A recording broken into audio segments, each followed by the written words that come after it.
Well, hello, here we are on Tuesday, the 6th of October, and I thought maybe today I'd take you on a little trip down memory lane. Not memory lane for you, but memory lane for me.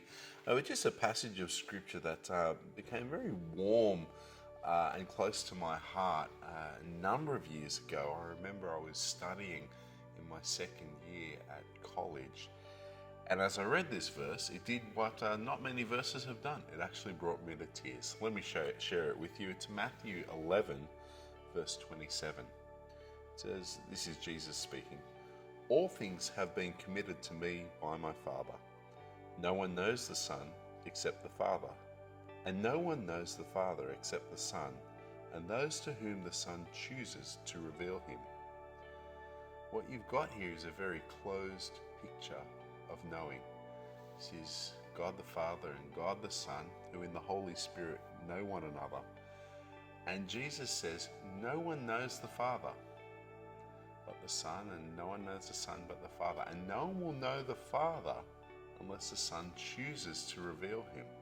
What brought me to tears is as I sat reading this verse and studying, I couldn't believe that for nothing I had achieved or done, somehow the Son had chosen to reveal God to me. And I sat there and I thought, why me?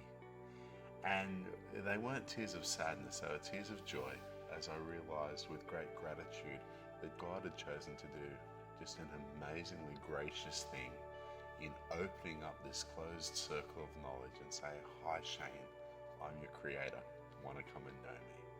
And it was really special, and that verse has remained special to me, and I hope it might be special to you too.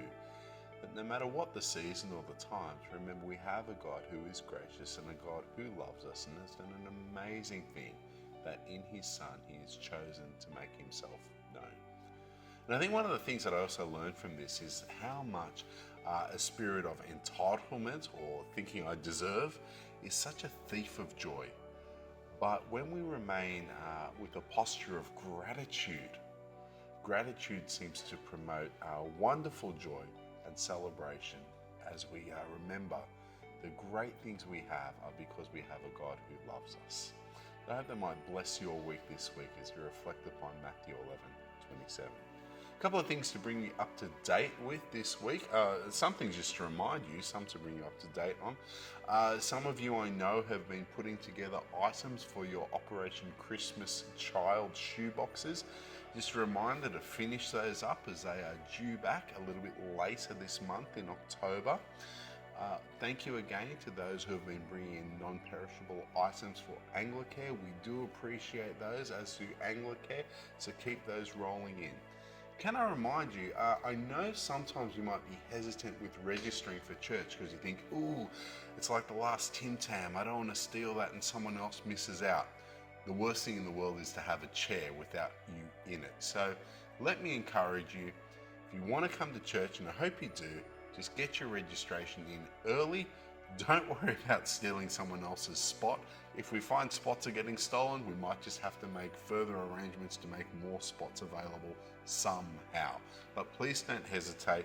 Just jump in and take your spot and we'll do church together. Speaking of church, this week Langdon will be preaching to us when we come to our final installment in the book of Hebrews, which I hope you've been enjoying as much as I have. I'm astounded at some of the things that God has said to us in this time from Hebrews. It's been really fantastic. As Hebrews ends, we get ready to move into the last installment of our Vision series, which we've been traveling through for a number of years now in the book of Matthew. To kick things off, we actually have a life group leaders brunch. Now, this is important for you life group leaders. You guys are just vitally important pastors of this church.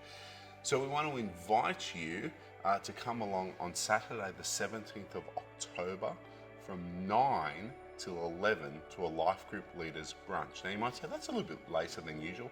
Yes, We've heard some of the feedback and want to make sure that this is a brunch that is available to all of our life group leaders, including those who might have been doing ministry late on Friday evenings. So it's a brunch from 9 till 11.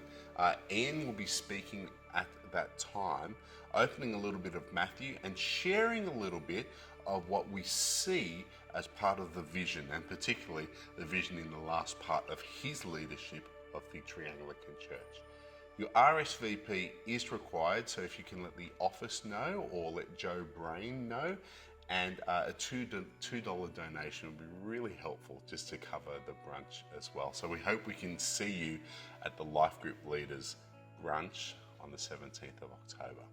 Well, that's about all for this week. So I hope your week tracks really, really well. And I hope that we can see you either in the building on Sunday or joining us online for church. See you then.